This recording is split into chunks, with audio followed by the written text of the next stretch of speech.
Celebrating all the nominees and winners of the seasonal 2022 Audi and Sovas Awards, here's an audiobook sample from The Gates of Eden audiobook, our Sovas nomination for Best Audiobook Production of the Year out of some 71,000 audiobooks produced in 2022. In this sample, a terrifying attack of savage beasts occurs just as the tiny safari group reaches what they believe to be the Gates of Eden. In front of the tree, a group of hyenas surrounded Eddie, tearing at the struggling priest with an aggressive viciousness as they tried to drag him to the ground. "Clemma! Eddie!" Braxton screamed, grabbing at the Maasai's arm and pointing toward the tree. "We've got to save Eddie!" With a nod as he grasped Braxton's meaning, the Maasai lifted his head and gave a mighty, ear-splitting shout toward the priest. Instinctively, Eddie turned toward the sound, and as he did so, Twamba shouted a second time.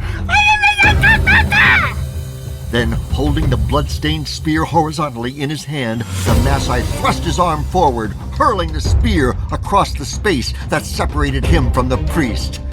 It was as if from somewhere deep inside him, Eddie found a new strength, and as the Maasai shouted a second time, the priest managed to pull his small, frail body once more erect, his arm reaching out and his fingers closing on the spear that came sailing to him. Now, spear in hand, he gave out a wail of his own and struck out at the beast before him. "Get away from me!" He was positioned with his back against the tree, and he was covered in blood. His shirt was soaked with dark blotches from the lacerations where the hyena's jaws had caught him, and red fluid seeped from wounds on his scalp where the tree thorns had cut into his head, the blood streaming in tiny rivulets over his forehead and down the edges of his face. Even though the priest struck out with renewed strength, the beasts around him had tasted blood, and they attacked with a savage frenzy that would not be denied. As the hyenas came at him for what he knew would be the final time, he stood there in the raging storm, spear in hand, as Twamba had foreseen. The howling beasts had pinned him to the tree at the mouth of the great opening he had sought to reach so desperately, and now Father Eddie Fitzsimmons raised his face to the sky and gave out a cry for help to his God. "Help me, God!" It was when the priest lifted his face upward that an answer came to her, and Kathy suddenly knew what must be done. She had seen it happen before, seen it in the regression. She had seen the mighty, marked warrior who led the primitives take the spear from the death sleigh and lift it toward the heavens.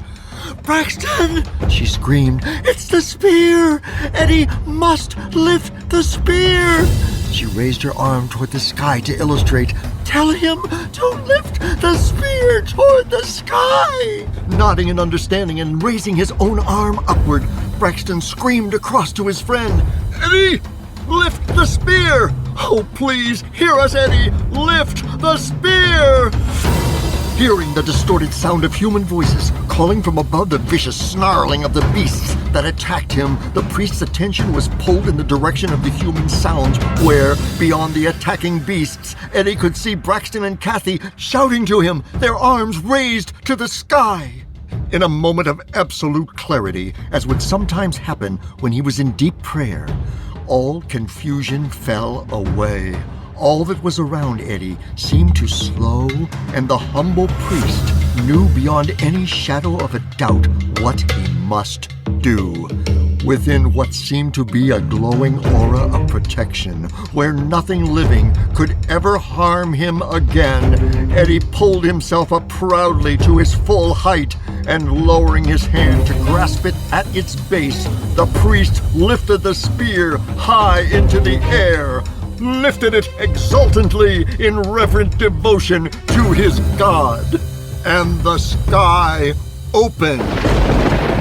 Attracted by the long metal rod, a ragged lightning bolt came streaking from above, shooting downward and connecting with the tip of the spear in a jolting blaze of power. For an instant, both Eddie and the spear seemed to glow. Then the tree on which the priest leaned burst into flames, and the charging beasts turned in howls of fear, scattering from the fire. With an involuntary cry, the priest hurled the spear from him, and it shot through the air, landing point first in the ground beyond the crevasse. Eddie's body reeled backward, crashed against the blazing trunk, then fell face forward at the base of the flaming tree. And the lightning came again. Only this time, there was not just one, but many flashes, bolts of fire, knifing downward as the sky opened to release torrents of rain, and each bolt struck the quivering spear where it was lodged in the ground. The smell of burning fur and flesh filled the air, and the howling beasts scattered through the windswept fires that raged and fed on themselves within the huge enclosure. Still, the lightning came, in tongues of flame that struck at the ground and walls, sending rocks and giant boulders flying into the air. Braxton grasped Kathy close to him, trying to protect her with his body, and looked back to where he had seen Eddie fall. But all he could see was the blazing tree. Wide, high flames leaped and danced into the night sky like the wings of a majestic bird ascending into heaven on a huge, towering oval of light and fire. Will Eddie the priest survive? Has this brave gathering of intrepid explorers actually found the grave of Eve in the wild, dangerous African savanna?